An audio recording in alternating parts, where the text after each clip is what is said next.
I just want the league to defend the Avs goalies the way they do every team the Avs play.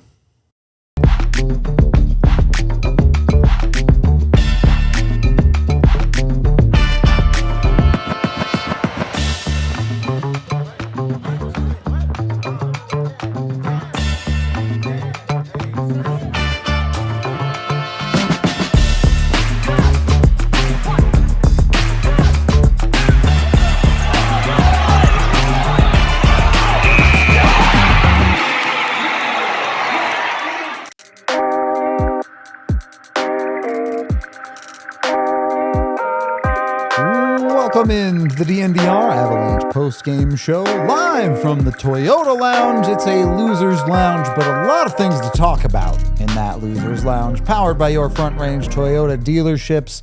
Avs fall to the Edmonton Oilers 4-3. They do take the L in this one. There's a lot of context here. There's a lot of interesting things to talk about. Kind of a weird game in a lot of ways. I don't know. I guess the actual hockey played, I don't know that I have a good read on in this one, J-Mike. I don't think it was the Avs A game, that's for sure. A lot of sloppy mistakes in this one, and we'll talk about all of them. Some frustrating swings of momentum, officiated related, that's going to happen sometimes. We'll get into all of that as well, but mostly I'm just annoyed that we stayed up for a game that was supposed to feature two of the best hockey stars in the world, and for the third period, one of those guys was absent. Yep, he sure was. We'll talk about that a lot, I'm sure. Let's hit with the 60-second rundown before we dig into this one.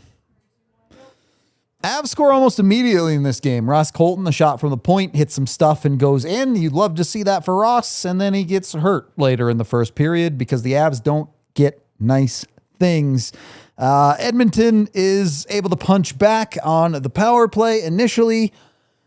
A tough night for Brent Burns just as a whole, which we'll talk about.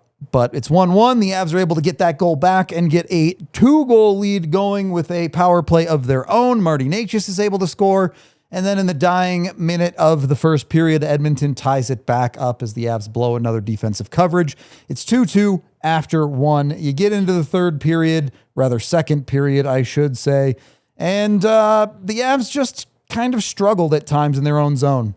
I don't think they have anyone else to blame for their loss in this game, but their own defensive shortcomings. It ends up being 3-2 Edmonton in the second period. Then you get the Nathan MacKinnon situation. I've already over 60 seconds, so I'll just leave it at that, and we'll talk about it later. The Avs do tie it up at one point in the third period, but a penalty from Nick Waugh gives the Oilers another power play, which McDavid converts on, and that's the game-winning goal. I think there's a lot of conversation about this game, but at the end of the day, the Avs lost this themselves. I'm not giving them any excuses for the defense that was frankly disastrous for the first 30 minutes of the game, and then a penalty that you just can't take in the third period. Yeah, I think a couple things can be true. I think you can be frustrated with the wildly inconsistent officiating when it comes to goaltender interference. Yep. But that's not what cost you the game. I mean, you successfully killed that penalty. Then you immediately take another one just, moments later with a really untimely high stick. It feels like really since we've come back from the break now, the Avs have had a knack for taking those really untimely penalties, third period penalties, tight game penalties. They've gotten away with it in some of these games. They didn't tonight. And between that and the mental lapses, I mean, you basically give up back-to-back goals on defensive miscommunications where the ice was wide open. The center of the ice, you could drive a pickup truck through there if you wanted to. It can happen against a team of Edmonton's capability. And you take enough dumb penalties against that power play, they're going to burn you. Yeah, 100%. It's the Avs made a problematic bed of their own making, despite the other silliness in this hockey game. First of all, regardless of the game outcome, the biggest problem here is another injury for the Avs. Ross Colton leaves the game, does not return. These have started to stack up on the wrong side of this Olympic break now. You've had MacKinnon get hurt. You've had Landy get hurt. Kibbe was hurt for a while. Thankfully, his wasn't bad, but now you lose Ross Colton, and we don't know. He could be fine ultimately and be playing the next game, but the Avs got to find a way to stop getting guys onto the injury list here. Your depth is really getting tested now, and in part, this is why you make some of the moves that you did, because you wanted to give yourself a little bit more leeway there.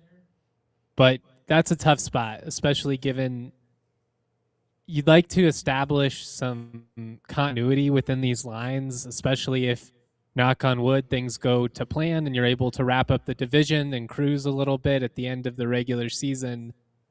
Like, this is the time you would like some of these new guys to be gelling with your established lineup kind of going into the playoffs. So it's not great. Hopefully Colton's okay. It's a bummer, especially after finally seeing him, get on the score sheet again. Like, just kind of felt like bad vibes right off the bat in that sense.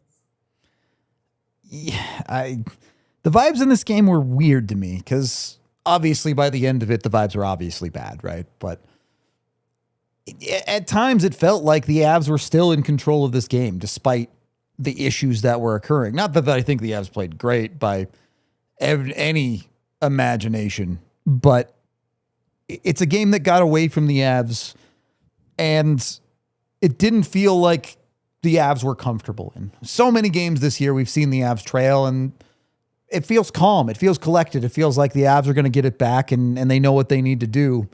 In this game, the issues started to spiral, and it just felt like the chaos took over for Colorado Avalanche. There wasn't that calmness that we usually see. I think that's fair. I mean, you're missing your captain. You're missing two of your better defensive forwards in MacKinnon and Landeskog. You're going to feel that to some extent. And Kadri, although he's been here, it's been 4 years. I mean, it's going to take a little bit of time to get acclimated as well. I just felt like this was one where you didn't have quite enough offensive firepower in the end. Like, I liked what I saw 5-on-5 for especially a lot of that first period. Kind of felt like they were pretty dominant, kept a lot of possession. I mean, they didn't give up a shot for the first 7 minutes of the game. Then McDavid woke them up in a hurry. But I don't know. I had it in my notes before they gave up the late goal at the end of the first. Like, you avoid taking that penalty there. You were pretty much dominant, but then it's 2-2 when you look up at the end of the period. And it was kind of one of those nights. Yeah, it's tough. And we'll get into some of the micro details and some of the players individually, but unfortunately, I think this felt like a systemic problem all game from the Avs defense. Look at where all 4 of Edmonton goals get scored, directly on the top of your crease. That's just not good enough from your defense covering the right areas of the ice. You need better top to bottom from your team in protecting the right areas. And again, that's everyone. You went out and got certain guys like Josh Manson and Brett Kulak, and I don't think they were the worst defenders on the Avs by any stretch tonight, but their job is to defend that net front, and it didn't get done tonight. I think it's especially frustrating when you just see it happen repeatedly. Yeah. It's such a fast game. Breakdowns in communication are going to happen here and there. Weird bounces are going to set up, opportunistic angles and all that. For it to happen 4 times, it just was really maddening, especially because it felt like the first 2 were basically the exact same thing. And You're just like, where are you going, Burns? What are you doing? Yeah. Brent Burns was completely lost on both of those goals. And frankly, I don't think he got much better through the rest of the game. And there's this conversation of like, oh, well, Sam Girard is gone, so all of that ire has shifted. And maybe there is a little bit of harshness going on Brent Burns because of that. But when you watch him struggle in the way that he did in this game, that's not that's a legitimate concern for the Colorado Avalanche, that he just looked like that against the Edmonton Oilers. That play cannot be like, oh, well, it's Brent Burns and he sucks at that and move on. you have to be viable defensively, at least in the systems, to be making the right decisions and not directly costing your team goals. It has to be better than that. It'd be one thing if he's just getting toasted on a 2-on-1 or something like that, but you're making the wrong reads as a veteran, and you just can't have that. And I think what's especially alarming if you're an Avs fan is it's been trending this way for a while. It's not like this is a flukier showing. It felt like he really started the season strong, maybe exceeded expectations in terms of his impact at stages in November and December, but it's been trending the wrong way for a while now. And I don't know. I just wonder if it's too much tread on the tires at this point. He just can't run with these horses anymore. It's not... Look, if it weren't for the Iron Man streak, I think Brent Burns probably would have sat out a game already. I think that's where it's at. I don't know that we need to go into more detail in that conversation, but the fact is the Avs defense cannot play that poorly. That pairing of Manson and Burns cannot play that poorly, because if they do, you're essentially running, best case scenario, you're running 4 defensemen basically, and you sit that pairing. And if you continue to keep playing them, it's probably going to continue to cost you goals, because teams beat you. There are 2 teams on the ice. The Edmonton Oilers are trying to score on you. If you get beat, okay, tip your cap. Sometimes the other team is better than you, but you're non-competitive. You're not even a conversation of affecting those plays at all for either defenseman, frankly. But in Manson's case, he's at least on a puck carrier doing something. Burns is just not reading the play, like you said, and floating into spaces where he's taking himself out of meaningful positions. And, you know, in a perfect world, Mackenzie Blackwood bails you out, but those are unbelievably good shots and they go in your net and you're not defending them. Yeah, I certainly wasn't thrilled with what we saw from Blackwood early, but I mean, he kind of got left out to dry at various stages in this game. And just to see your most veteran defenseman kind of struggle the way they did in this one, it's alarming, especially against a team of Edmonton's caliber, because if you want to win the Stanley Cup, you're going to have to go through offensive juggernauts like them. Dallas can burn you just as easily. Like that's not a team that lacks, scoring capability. Yeah. And it's concerning in this stretch too, because you come out of the Olympic break, you have 3 weeks off. There should be no real mileage on those legs for Brent Burns. You play 5 and 7. All right. That's a tough stretch. Yeah. You're playing a lot, but then you get 2 days off going into the Dallas game, the Minnesota game, and now this one. And that's not that crazy of a schedule to play every other day for 3 games. And it looks like Brent Burns has played 10 games in 10 days, the way his legs are moving. And it's nothing against the guy. I'm sure he'll get back on. Right. Likable. Right. Like, this is also something we've seen earlier in the season where Brent Burns will have a stretch of good games and then a stretch of really bad games and then get back to it. But the bad games are really bad right now. They're loud. Yep. And I respect the whole notion of the Iron Man streak and what that represents over the totality of his career. But frankly, if you're the Avalanche, you don't give a shit about the Iron Man streak. You want to win the Stanley Cup. So whatever you got to do to get the best out of Brent Burns, you got to figure it out. Like, we're not in it for streaks and records. Nope. There's a big goal at the end of the season that matters a little bit more. We do need to take our first break of the show here, so let's make sure we're shouting out a few of our sponsors, including back with us is Bet365. Go get your money's worth. Look, this is a wild game to bet on, but easiest thing to do is bet the over in Avs versus Oilers. It's just free money. You can't go wrong with that one with these 2 teams. in the fold. Make sure you're getting on them as they are an official partner of the Colorado Avalanche. And when you sign up today with code DNVR365, you can bet $5 on your new account and get $200 in bonus bets. They also have a bunch of other amazing offers. The NHL has an early payout offer. If your team gets up by 3 at any point that you pick to win, you get an instant payout on straight bets, and parlay selections get marked as a winner. So download that Bet365 app today. Use the DNVR365 code. Again, put $10 in your new account with the code. Bet $5, win or lose. You don't even have to hit that bet, and you get $200 in bonus bets. Those bonus bets can be used on pretty much everything under the site. Whatever the moment, it's never ordinary at Bet365. And when you do gamble with them, you must be 21 or older, physically located in Colorado. Please gamble responsibly. If you or someone you know has a gambling problem, call or text 1-800-GAMBLER today. We also want to shout out our friends over at Rocky Mountain Cancer Centers. For decades, you've stood by your team through every season, every setback, every comeback. Wearing that worn-in jersey, cheering from the same lucky seats, because it's not just about the team. It's about the family, the legacy, the love of the game.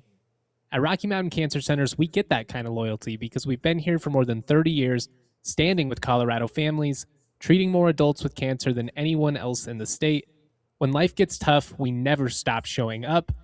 It is March, which is Colon Cancer Awareness Month. We're teaming up with Rocky Mountain Cancer Centers to ask one important question. Have you been screened lately? Don't drop the ball. This could be the biggest catch of your life. Rocky Mountain Cancer Center is the official sponsor of Denver sports fans. Head to RockyMountainCancerCenters.com to learn more. Go do it. Cancer sucks. Beat that stuff. Amen. Second period of the DNVR Avalanche podcast. I do think there is some more stuff to get into, but I'm mad and I just want to talk about it. So let's get into the Nathan MacKinnon goalie interference thing. As we always say, multiple things can be true. How that call gets called a major is mind-boggling. I truly don't understand how you possibly can come to the conclusion that that is a major penalty and a game misconduct on Nathan MacKinnon, removing him from this game. I'm at a loss for words. I don't know how you can possibly explain that that's the call that got made there. It's just baffling on so many levels because you're seemingly going with the call based on outcome, which is obviously unfortunate. You don't want to see anybody get hurt. It was a violent collision, but you can see his skates turning. He's making an effort to avoid the goalie. Maybe there still would have been a little bit of collision there. Maybe you still end up taking a penalty there for goaltender interference, but he's not trying to run him. And the way that got called was as if the intent was to go straight through him. And it just very clearly wasn't that. You can see he gets pushed into him. Like, I really don't know what else he's supposed to do in that scenario. We have this image that was tweeted at me, Tiff. I don't know if you have it. It's very, very clearly Nathan MacKinnon's line is affected by Darnell Nurse. There is no doubt in my mind that it altered the way that play played out. I think had they called it a 2-minute minor, I really would not have had that much of a problem with it. But I think there's a legitimate case that this shouldn't even been a penalty at all. Nathan MacKinnon has the right to go for a scoring chance. And you can see here, this is like as Darnell Nurse is crashing into him. Look at the angle of Nathan MacKinnon's skates, if this picture will stay on screen. And look at where Nathan MacKinnon is. You're telling me if Darnell Nurse doesn't push him into his goalie, Nathan MacKinnon's going to collide into his head? Like, no. Nathan MacKinnon's going to cut to the top of the crease and get out of the way every single time. It's just, and they reviewed it. Like, that's what's even more frustrating about it is I don't get it. And it's the inconsistency that makes these types of things so frustrating. And again, like the whole reason that this game is being played late night, everybody stayed up because they want to watch the Stars, right? And then to toss one of the biggest stars in your game, who frankly, I would assume would get a little bit more of the benefit of the doubt. He's played over 900 games, never gotten a game misconduct before. He doesn't have the reputation. Like, I just don't understand why you would do this. And it feels like the league getting in its own way. You certainly wouldn't see. I just don't think like you'd see the NFL, stand behind Patrick Mahomes or something getting tossed. And I know it's not really comparable, but it's just baffling to see that call stand. And it's unfortunate because it had the potential to be a really fun third period. And again, the Avs, they lost this game for so many reasons outside of that, but it's super annoying. And there were a couple of other, really frustrating missed calls as well. And it leaves you sitting here pissy like we are tonight. I am definitely pissy. I will own up to that for sure. And I think it's two things rather for me. One, I think Avs team and fans are particularly needled by something like this because of what we've seen happen to Scott Wedgwood over the last 14 months, dating all the way back to the play where he got injured and the refs didn't blow the whistle for 7 seconds and allowed a goal to go in and count against them. Absolutely absurd. But you've watched through the rest of this season even multiple plays where Wedgwood gets run into or something funny happens and his stick gets pulled out from him. And not only do they not stop play or not do anything to help, they don't call penalties on the other teams. As we see the Avs goalie get abused in these ways. And yeah, was this play significantly more violent than some of the stuff Wedgwood has faced this year? Absolutely. But then it all of a sudden becomes a 5-minute major and a game misconduct when the Avs do this. When you watch it not go the Avs way, when you watch Sam Bennett run into whoever the hell he wants at any given time, and they barely give him a 2-minute minor, like it's almost unbelievable how inconsistent reffing in general is around goalies, the goalie interference problems the league has had for years. It's just crazy. And that brings me to my second point, which is the rule book is broken. You need better defined rules around plays like this. The NHL rule book says on goalie interference in this situation, it's a major or a minor entirely at the ref's discretion. There is no set of things that you're looking for to decide why it would be a major or why it would be a minor. It's entirely up to the refs. And that is a abject failure from the NHL. You need a better rule book. You need more defined rules. You can't just be making stuff up in the middle of hockey games. You can't do it. Intent has to matter in a call of this magnitude. Did you make an effort to try and avoid the goaltender? Was your line impacted? Were you trying to hit the goaltender the way you did, straight up?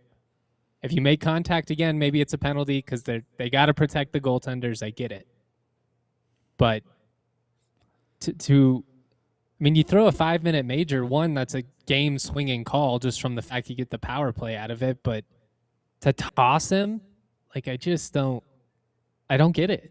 Yep. Me neither. I really don't. And they go and review the play for 10 minutes or whatever it was on the iPads. And you come back from that and nobody believed that was a major penalty. The only people on the world that believed that was a major was the refs who called it a major. Like, I don't understand that you don't have the rule book set up to help the refs. You don't have the systems in place for them to make the right call. And then the system that's supposed to fix that with the reviews does not get you to the solution that I'm sure that Edmonton Oilers fans probably wanted it to be a major, but anyone looking at this play, and I'm trying to take myself out of this, like not even including Avs fans' thoughts, go scroll Twitter of neutral fans and neutral personalities, and nobody is saying that should be a major penalty. You even got the TNT broadcast to say, well, that's an unfortunate call. Like, come on, man. What the hell is going on? Well, I think part of the problem, too, is the lack of communication when you make a call of this magnitude. Yep. Like, in the NBA, you got to get on the mic and kind of explain why it is what it is, and the NHL could maybe stand to have a little bit better communication, just at least explain the reasoning of why this call is happening. Yeah. It needs to be better. And I say that also understanding, again, Avs lost this game all on their own. Oilers didn't score on that major power play. Does not having Nathan MacKinnon in the third period make a big difference? Yes, absolutely. Let's not pretend like that didn't affect this game. But the Avs' mistakes that cost them in this game come entirely separate of that major penalty. So the Avs don't get to use this as an excuse for why they lost. But fans watching the game, a nationally broadcast game, and you just took one of the best players in the game out of it by a terrible call, I think that's fair to be upset. We watched the game for MacKinnon and McDavid, not for the Zebras. Exactly right. Don't make yourself the story if you can help it, refs. Anyway, we can move on from this. I do want to talk about some positives because I think there are some positives in this game despite the struggles that the Avs had. And number one, Marty Necas scores a power play goal.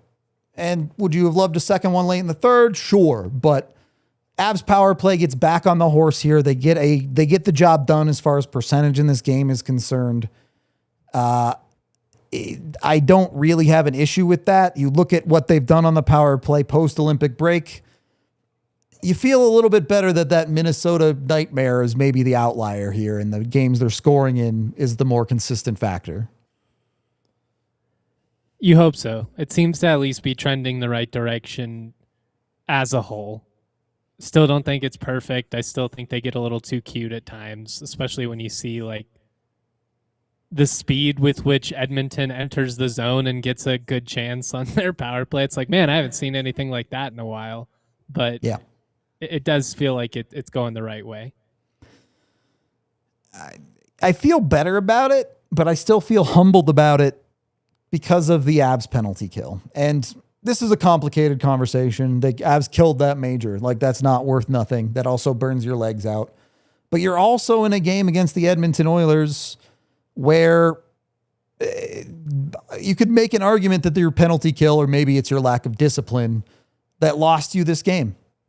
A power play lets the Oilers back into the game in the first period, and the game-winning goal ultimately comes on a power play. And while, yeah, sure, Nick Waugh can't take that penalty, an Avs power play that was the top of the league continues to decline at an alarming rate at this point. I think it's fair to say that the Avs power play, I don't know that they're falling apart, but it's definitely been a net negative post-Olympic break. It hasn't been quite as consistent. I mean, they've stepped up in some key stretches, I feel like. Early in the third is kind of a good example of that. Feels like they've given up a lot of early goals, though, in PK scenarios. Yep. And sometimes it's tough. You know, ultimately, the game-winning goal, Connor McDavid's pretty good, man. Like, sometimes he's going to beat you, but you end up losing the special teams battle tonight, not because of your power play, but because of your penalty kill. And that just, not even like from a statistical standpoint, from a mental standpoint, from a vibe standpoint, to go from a season where your power play is a disaster and your penalty kill is your saving grace to now your power play is finally figuring it out and it's your PK that's letting you down. It's hard. That's tough, man. I don't envy having to do that mental gymnastics to get through that. I mean, some of it is the amount of penalties you're taking too. Like, it would help if you could just play with a little bit more discipline, you know, if instead of 6-7 PKs in a night, if it was more like 3 or 4, you're probably not seeing these numbers dip the way that they are, but it is alarming. Like, it's definitely something where if this continues, it's going to make you feel a little sweaty going into the postseason. And you're trying to find that balance right now. You and I talked about it in the pregame. Was this one lined up to be a little bit of an emotional letdown for the Avs? Yeah, probably. And big picture, I think that's fine. But the feeling of being in a game 3-3 in the third period, some nonsense has happened, but you can go win this game, and you dig your own grave with a penalty that obviously Nick Watt didn't do it on purpose, but you need to be in control of your stick. And especially from a bottom six forward type, you just cannot take those penalties. The timing of it was so brutal because it felt like you got a little bit of a momentum swing with the successful PK. Yep. And then it just immediately swings the other way. And that's the dagger. Like, you feel it in the moment that, you're not coming back from that unless you get something crazy. Held my breath for a second when they pulled the goalie just because he saw it the other night. But I think if I was most upset about anything out of the Olympic break, it's just been the seemingly lack of discipline. Sure. Because it's been a pretty consistent issue now, basically every game.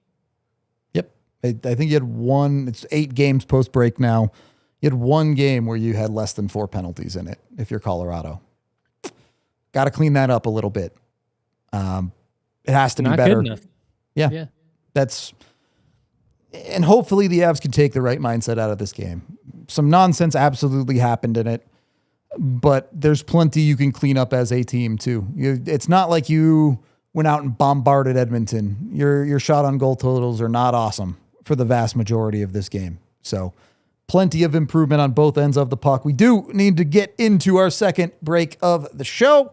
Shout out a couple more of our sponsors. So let's make sure we are doing that right now with the fantastic folks over at Common Spirit. They do our injury report for us, and they will also help you recover from injury, especially if you're an athlete, weekend warrior, and anyone who loves to move. For those experiencing any sports injury or chronic pain, the Common Spirit Mountain Region is home to an incredible sports medicine program, including their new sports center, Common Spirit Health in Parker. And if you're not near that, they have 240 clinics all over Colorado, so you can find one near you. It's a team of qualified and passionate providers specializing in the diagnosis, treatment, and prevention of sports-related injuries for all athletes, even including your Denver Broncos players. Their experts understand the unique demands your body faces, so you'll get personalized treatment plans combining things like physical therapy, injury prevention strategies, and strength training. This isn't just about fixing what's broken. It's about preventative care, performance enhancement, and getting you back to peak condition safely and quickly.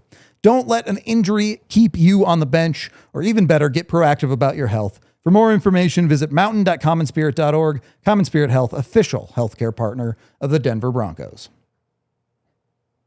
Are you looking for somewhere to take your significant other out? Maybe you've got a friend coming to visit.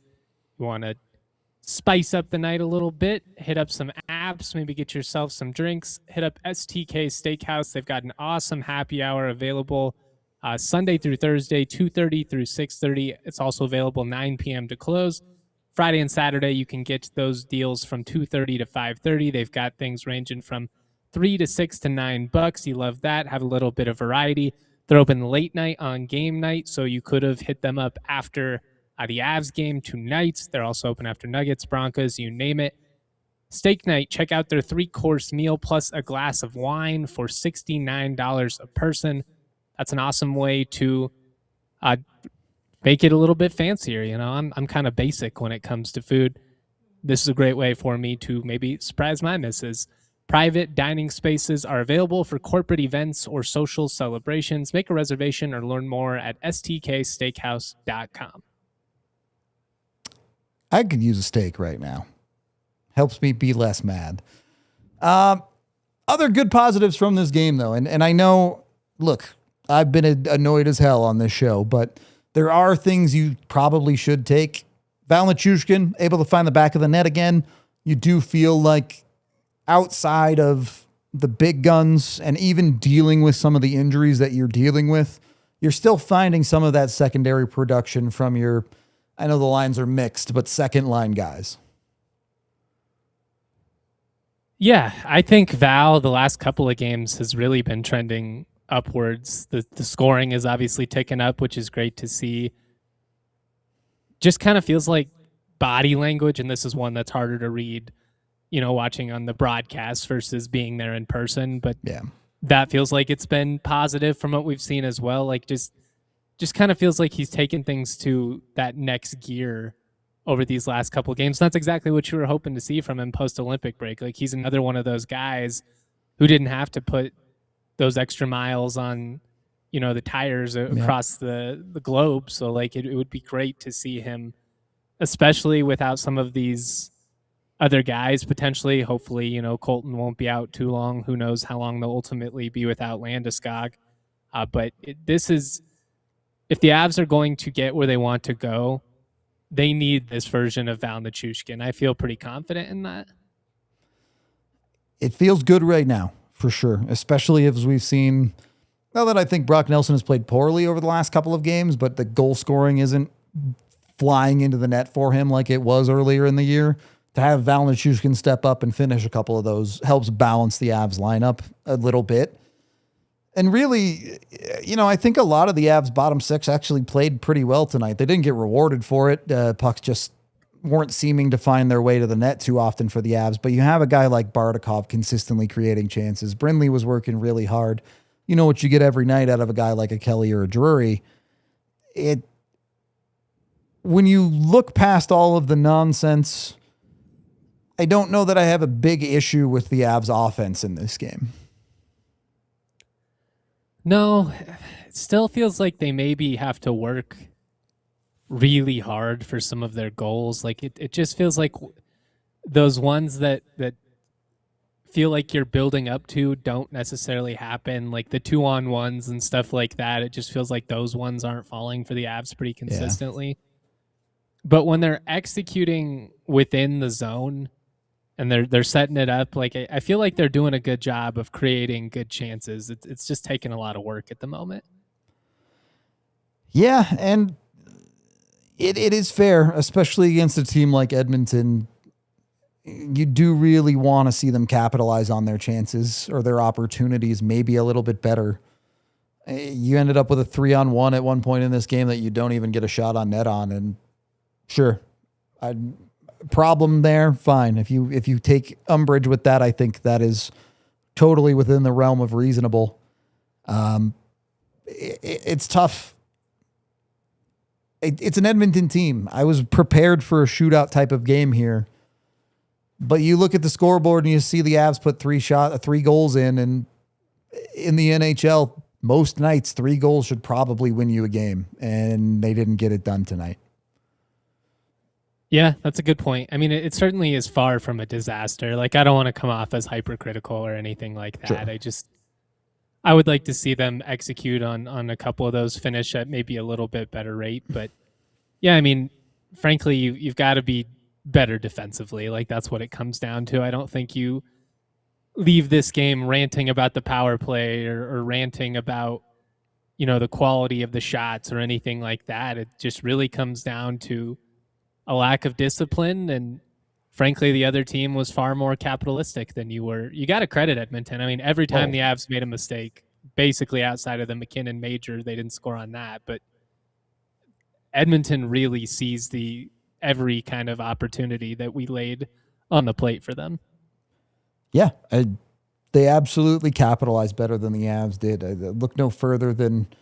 And these are 5-on-5 stats, so keep in mind the Avs scored a power play goal. Edmonton scored 2 in this game. They had the 4 minutes of the 5-minute major that ended up being 5-on-4 instead of 4-on-4. But at 5-on-5, the Avs out-Corsied Edmonton 51-30, outshot them 18-13, out-chanced them 21-16, and out-high-dangered them, or rather did not out-high-danger them 5-9. So the Avs, despite winning the possession battle, weren't generating the high danger chances maybe at the rate you would have liked in a game like this. And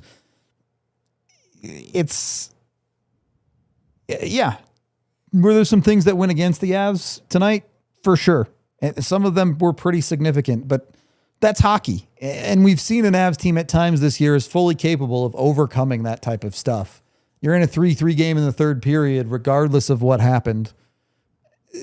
You want to see the Avs find ways to win, and they didn't tonight. And big picture, I don't think that's a big deal. I'm not going to take a lot out of this game as far as significant reasons for the Avs to change something major. But you also need to file it away and say, hey, we need to be better in games like this one. Yeah, without a doubt. I think also if we're playing devil's advocate, you had back-to-back games with which you were able to get that big goal against, Minnesota and Dallas to force overtime and then ultimately win. So 2 out of 3 game sample size, you're playing pretty clutch in big moments. I think you could even make the argument that should have been the Val goal in this game, but you take a dumb penalty and you let yourself down. So it's not for lack of trying, I don't think, but you got to find a way to tighten some of those screws. We do have live from Ball Arena, Bailey Curtis calling in for the courtesy call on the Xfinity mobile call-in line. Bailey, thank you for joining us. A lot of weirdness in this game. A lot of nonsense. What's your take from in the arena? It's difficult, I think, when games like this start to get as out of hand as they did. Frustration's evident not only on the ice but off of it as well. Despite everything they were going through, some of the questionable officiating, you're looking at a team that's running their forward lines without Ross Colton and Nathan MacKinnon. They're still only one goal away. Yep. They are one goal away from, making this some sort of game they can grab 2 points out of, which I think just is a testament to what this team has been able to do. It's a fun one to watch. It's a frustrating one, but it's absolutely, it's when you get that head to head, the best on bests, and they're keeping it that close. Those are some of the most fun games to watch. There's a big elephant in the room here. Your thoughts and the locker room thoughts on the major penalty? A lot of frustration. I feel like that's the big word coming out of this game. At first, it happened so quickly that I'm on the devil's advocate side of this, I think. And I'm saying, Nathan MacKinnon maybe puts on the brakes a little too late. I don't like where this is headed. Looking at it from the different angles and seeing the contact, exactly how it happened, shouldn't have been called the way it was. Point blank period. Nathan MacKinnon's inches away from missing Connor Ingram, and Darnell Nurse throws him off of his trajectory, and it's unfortunate, and I wish all the best for Connor Ingram. I really hope he's okay. It looked like he got pulled for concussion spotter. It looked like he got a cut to the head. Really unfortunate situation. Should not have been a major and a game. I understand kind of where the major comes from if you're looking at it from an injury perspective, but even then, it's not MacKinnon's fault. Yep. And that is, you talk to Kadri, you talk to Makar, you talk to Blackwood. Anybody in that room is going to sit there and tell you, what did Nathan MacKinnon do wrong? He's trying to miss the goaltender. What does he do to deserve that? Kadri made it very clear in his presser too. He was like, I don't know as though I've ever seen a major called on goaltender interference. Like he's trying to avoid the hit at the top of the crease, and that's unfortunate. Extending factors made that so that was not the case. Everybody was kind of baffled by it, even coach, because that was the explanation he was given too, was that the 5-minute was given due to the injury. But again, why is that called when it's not Nathan MacKinnon's fault that the injury is happening in the first place? It's just a lot of fun, a lot of frustration as far as the punishment goes. Was not deserved. Yeah, I fully agree on that side. What's the vibe from Bednar then after a game like this? Because there was clearly some things that didn't go the Avs' way, and then there were clearly some problems of their own making. There are a couple different things that I think factored into it for Bednar. The shaky second period, but overall really liked what he saw from his group in the first and third. Maybe a little trouble breaking out pucks to start the game, but overall really liked the effort his group was putting into keeping like the Avs in this game. Like it's really, from his perspective, it seemed like there was not a lot to be displeased with in this one. The thing I do kind of want to touch on too, just because it's been such a huge conversation, is the goaltending. And I think Mackenzie Blackwood plays a huge role in this. And he made it very clear in saying, I don't blame him for the goals, but looking at his trajectory throughout the game, you see some of the highest highs as far as saves go from Mackenzie Blackwood, and you see some of the lowest lows, some that are maybe routine saves that you expect him to have. and he can't come up with them. And that's kind of what Bednar mentioned. He's like, in the first half of the game, you need a save, point blank. You need some of those saves that he was providing in the third period, and you just were not getting them. It's really hard to be displeased with how this shook out. I mean, you throw the officiating into it. I love the quote. This, it doesn't directly tie into Bednar, but something Kale said after the game was like, refs are they're gonna ref how they want to ref, and that's kind of the vibe that Bednar gave off as well. He's gonna not say it, but he'll say it in his own kind of like perfunctory way. And yeah, that's unfortunately just kind of how it shook out for his group. It really seemed like there was not a lot he was displeased with from his group. Even talking about it, because he was asked about Brent Burns after this one. I think we can all agree that this was not Brent Burns' best game by any sort of mile or stretch.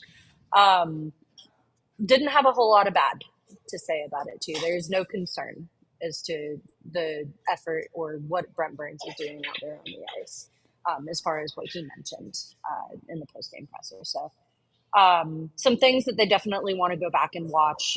Discipline was a big word that was used in the presser today as well, and saying like that things just need to be better. He pointed to some of the line changes that led to odd man rushes that he really was not pleased with. But other than that, Bednar he liked a lot of what he saw tonight. Just going off of what you said there, Blackwood ultimately finishes the game with an .833 save percentage. That's not a great number. I do think he played better in the second half, like you talked about. Are those high danger chances against? Absolutely. He also gave up 3 goals on 9 shots in the first 30 minutes of this game. I mean, those are just tough numbers. Especially when you're looking at a starting situation. The fact that Mackenzie Blackwood is set to be your starter heading into the playoffs. It's the consistency is the big key for me here, because looking at his games before the Dallas game, you can't sit and complain about the numbers that he's putting up there. It's just the idea of doing that in a consistent manner. And as of right now, something Bednar mentioned after morning skate today, he was asked about the pressure maybe put on a guy like Mackenzie Blackwood after those kinds of performances and trying to respond. He mentioned that there's not a whole lot of pressure from the coaching staff, but he hopes that there's some pressure after those performances that maybe he's putting on himself to respond and create a conversation and make a case for himself after games like that. And I wouldn't say as though this is the response maybe Mackenzie Blackwood wanted to put up, but in such a tight race as this has become, or at least in my eyes, when you're looking at the performances Scott Wedgwood is putting up and the numbers he's creating for himself, he's got to be better. That point blank period, he has to be better. I was going to ask you about discipline, but you kind of already hit on that. So I want to ask you about Val Nichushkin and if anybody had anything to say about his performance, because it feels like the production is ticking up, and just from an eye test standpoint, he's really popped these past few games. So what did the fellas have to say about Val? Not a whole lot from the locker room tonight about it, but how can you not be pleased with what you've seen from him the last couple of games? Like you could tell the guys are super excited for him on the ice. And, even walking in today, there's a couple, it slaps on the back and things of that sort. But other than that, I think there's a certain level of expectation for a guy like Val Nichushkin when you're missing Gabe Landeskog, when you're missing, Ross Colton and Nathan MacKinnon out of that game. He needs to step up, and in a game like this, that's what you need to do, and he did it. That's really all I've got on that front. They're coming off of 2 big wins against Minnesota and Dallas. Those games go all the way to a shootout. Is there a conversation about this game just being an emotional letdown game after those 2? In a way, yeah. There's also something to be said too about that. Like, those 2 games were really grindy games from this team, and that's going to take a lot out of you. There's no taking away from that. Like, those are hard games to play. And so I think there's a certain level of grace to be given to the way the team played today, given how the last two performances have gone. They're maybe playing with some tired legs. You get a bit of a break with a no practice yesterday. But there is a certain level of exhaustion. Yes, they're pro athletes. Yes, they know how to deal with this, but they're also human at the end of the day. With that said, tying into that professional athlete type mindset that you need to have, exhaustion is really not a proper excuse for me anyway for the lack of discipline, the lack of emotion that kind of comes out of this one. They handled themselves well as far as, maybe the penalty is gone and kind of keeping themselves composed. And Kadri talked a lot about that next man up mentality and how, when you're only running the nine forwards that you're used to running on a game by game basis. Like, the guys did what they needed to do, and they gave it their all. But at the end of the day, exhaustion is not an excuse for some of the mistakes that were made in this game. I don't know, as though yes, it's an emotional maybe letdown, but I don't know. These matches with Edmonton always tend to be a little more upped on the emotional front. You see few more scrums, you see some fights happen here and there. You're also looking at some of the best on best talent in the league too. So there's a lot more that plays into it, I think, than just on the emotional front. Is this going to be the new normal down the stretch, Bailey? They cancel practice for tomorrow too. The schedule's brutal. I can't imagine you're heading towards too many practices for the last month of the season. I will be surprised if we see a full practice from here to playoffs. Yeah. That is just my expectation. With the schedule, the way that it looks, it's condensed and it's hard.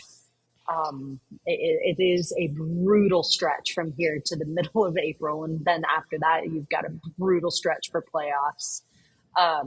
It's going to be difficult. And I think if you're going to preserve as much as possible, that's exactly what you need to do. So they need all the rest they can get. I'm glad they're getting it where they can, but optionals from here on out, if they even hold those, is going to be the way to go. That's all I had, Bailey. Any final thoughts and notes on this one? Oh, goodness. If the next game, I'm done with these late starts. Yeah, That's pretty much all I got. It's a brutal stretch of timing with the daylight savings and all that stuff. I'm just ready for normal games. No, I think that's where I'm Too at. bad. The Avs either play before noon or after 8. That's the law. So there's no in between. Bailey, we're going to let you go on this one. Thank you for calling in. That is Bailey Curtis on the courtesy call live from the Xfinity mobile call-in line. Go follow her on Twitter for a bunch of great stuff. Bailey Curtis with 2 Ys. I'm just going to continue being mad. So maybe instead of listening to me, let's listen to a calmer voice in Jared Bednar and his head coaching presser.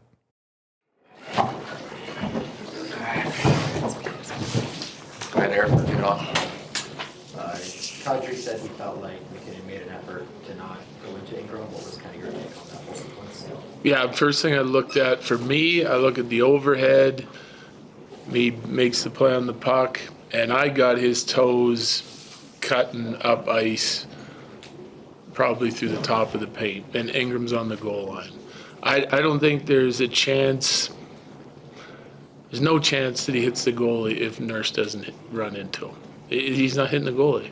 So to me, I look at that, and it's like I check the overhead first. He's going to go where his toes are pointed, and they're going through the top of the crease with Ingram in the bottom of the crease until Nurse makes contact with him, and that's what causes a collision. So to me, that's like I'm looking at that right away. I don't care if he's injured, not injured.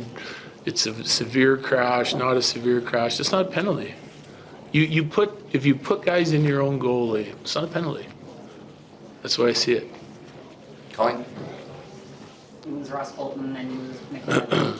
What is obviously the frustration level is pretty high. How do you kind of keep the team focused when you're dealing with that kind of situation? No, that was the easy part. I thought they were outstanding in the third period. Like once we lost those guys and we needed to dig in, we needed a big kill. We got the first one, then we go and tie it. Like, I think the frustration in our group was because of our play in the second period a little bit. It's because I really liked our first. I really did. I thought we were forechecking, we were moving the puck, we had good ozone play time. I think the frustration starts when you hand them 2 easy goals. Okay, like penalty kill, rush coverage, guy driving the net, we step out, they find him, it's in the back of the net. We can't step out there. Breakout, lazy routes, swinging away from the puck right to the net front all alone. Should have had 1, if not 2 guys in that area of the ice. They score again, right? And then second period, we're not like. It just wasn't good enough for part of the second, right? So then we start to work our way out of it, and all this, then it happens with Mac, and then we're fighting it, sort of chasing the game. But like based on the third period, shorthanded, like the guys that finished the game, like they played their butts off, and I feel like we deserve, like, even in the third period, like, I'm not going to make it about officiating, but it's part of the game, and like, you were shorthanded, taking slashes, and it's not called. We're going to look away. Then Nelson dances a guy in the neutral zone and gets tripped. Like, that's what the penalties are for. If someone makes a high skill play, McDavid beats one of our guys and he's going to the net, and we put a stick on him in the wrong spot, or we hook him, hold him, whatever it is. Like, the officiating is supposed to reward the skill, okay? And then we're going to call everything but this stuff when a guy makes a high skill play and gets into a dangerous spot. I just don't get it, but that's my frustration. I thought our guys did a decent job working through that and keeping on task, especially shorthanded. Ryan and Corey. Ross leaves the game with an upper body injury. Do you have an update on him? I do not. Just the fact that he took a shot from a player during the game, and then like he kind of tightened up, so he's got upper body injury, and hopefully he loosens up for tomorrow and can play in Seattle. Corey. Did you get any sort of explanation from the officiating about the thing with me? No. Well, not a good one. The goalie's hurt, so it's 5. Again, I really don't give a crap if the goalie's hurt. That's on their D-man, not on our guy. Second thing, the penalty kill since the break is like less than 75%. Yeah. I think. Is that the thing that happened tonight? Is that a systemic thing, or is there just other things? No, okay. So like it's the same as our 5-on-5, same as our power play. Like we're digging in on our team now, because we've seen all the teams we're playing. It's been a long time since we saw Edmonton, so we did an in-depth pre-scout so they knew what was coming at them. It's about detail and commitment, and we had some bad reads and some lazy plays that you can't make. You're playing Edmonton. They're number 1 in expected goals for over the last 10 games. They might be number 1 in expected goals for in the year. Okay, they've had some trouble keeping the puck out of their net. Number 1, you start with your defending details. So you got a penalty kill on the first one where that's a bad read. Like we're stepping out and they're finding the slot. Regardless of what our coverage is, like you still got to make reads on the ice and they score. And on the last one, same thing. We go corner, half wall, and then they make a play and they're back inside us. We didn't get either guy, or D's caught on the outside. It can't happen. So like their detail or our detail in our penalty kill isn't as good as what it needs to be. It's why it was so good all year, okay? And we got guys making wrong reads and not doing the job that they need to do to keep it out of our net. So they're going to start seeing it, same as our power plays start seeing it, and they start dialing it up. Our 5-on-5's been dialing it up. I've loved our defending since the break, and tonight it wasn't great. I'll give you an example. 3 or 4 times at the start of the second period where we try to go in on a rush, and we lose it and change, and they get odd man rushes and scoring chances against. You can't do that. You can't do that against anybody, never mind the best offensive team in the league. So they'll see it again, and we'll decide on where our commitment level is going to be for Seattle. Jesse. I think it was three goals on 10 shots for Mackenzie to start, but then he had a couple big saves in the Yeah. last couple of periods. Just your thoughts on him? We need a save in the first half of the game. Like, they had 3 or 4 quality scoring chances, and 3 of them ended up in the net. I'm not blaming him for any of those goals, but if we're going to win against a team that's really good, especially when our team's not playing well, you need some big saves. It's why we got back in the game, right? He makes a couple big saves in the third period, penalty kill, big saves, and then we go and score. You know, if we had that at the first half of the game, then I think we're probably playing with a lead. Evan? You're missing some guys now up front and now maybe Colton. So you need others to step up. Was that maybe Barkov's best game for you? I love this game tonight.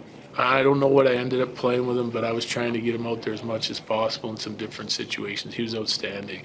He looked fast. He was physical. He was checking the puck back, had some good scoring chances. Missing a little bit of his touch. I'd like to see him get, a couple of those chances on net, but he draws a penalty or two. He was really good. For what expectations are, I was trying to use him as much as possible because he was good tonight. Finish with Megan. It seemed like Manson and Burns split up a little bit out Yeah. of that first period in particular. How have you felt about Burns coming out of the Olympic break? Is it any concern for you at the moment? No, I don't have concern. I don't have any concerns on our guys except for the fact that we need to be sharp every night to get to where we want to go, right? And so they made some mistakes, and some of the mistakes we made tonight, I've already touched on some of the changes, and to me that's a little bit of lack of discipline. Some of the reads in game from those two guys, Manson and Burns tonight, they scored on twice, right? It wasn't their best, but I've liked those guys, and I've liked the way they played through it. That wasn't a great night considering what we needed from our team against the Oilers.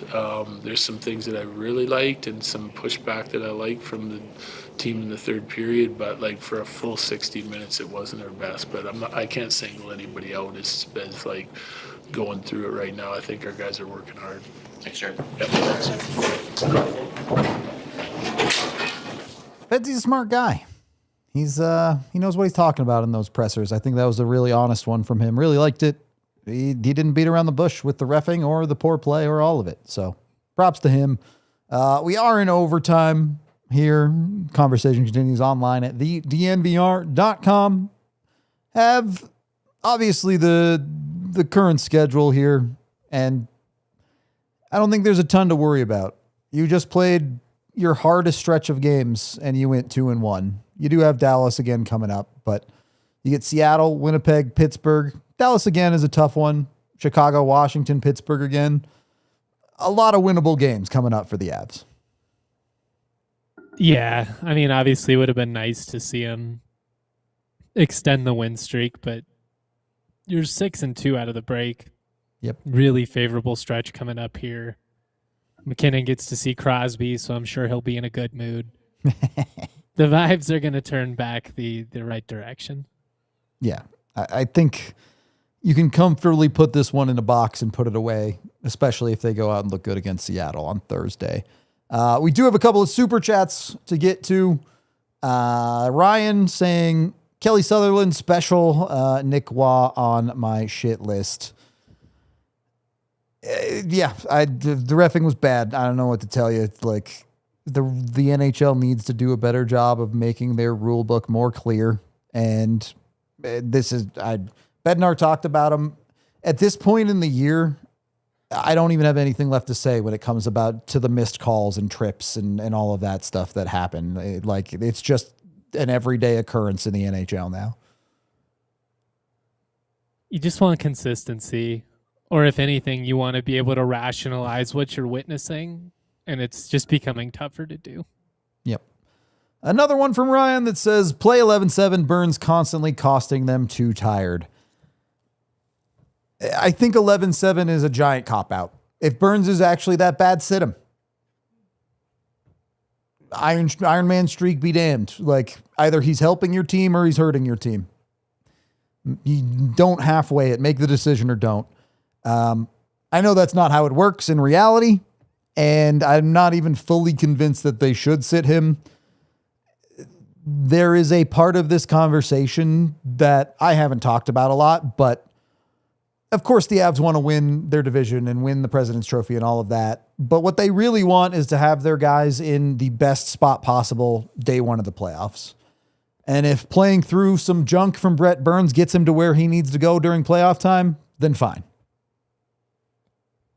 He's had some good moments. He's 41, so the miscues are loud. Yep.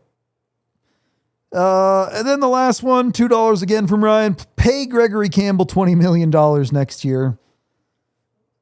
Look, I get that penalty from Nick Waugh kind of makes him a scapegoat of this game, for sure. Not a penalty you can take. Waugh was also the guy willing to drop the gloves and get into a fight in this game. I don't think the Avs lack the grittiness, the physicality. Manson will fight. Nick Waugh will fight. When you're healthy, Landy will fight. You have these bottom six grinders that get in there and hit people and mess it up and get in the corners. I just don't think that side of the game is really an issue anymore with the Avs' current lineup and certainly with the Avs' healthy lineup. I'm not worried about it, man. And frankly, it's easy to pin it on him, but untimely penalties has been a pretty common issue amongst the roster top to bottom over the last couple of days. So it's hard to like rant about him and what's been a trend for the team. Like, yes, can happen, especially frustrating given the timing that you just got off the PK. But I think he's going to assimilate just fine. Yeah. I'm not worried about it. I will say the next time someone touches Scott Wedgwood, the Avs better like go nuclear on if there's a no call. The precedent's set, right? Yep.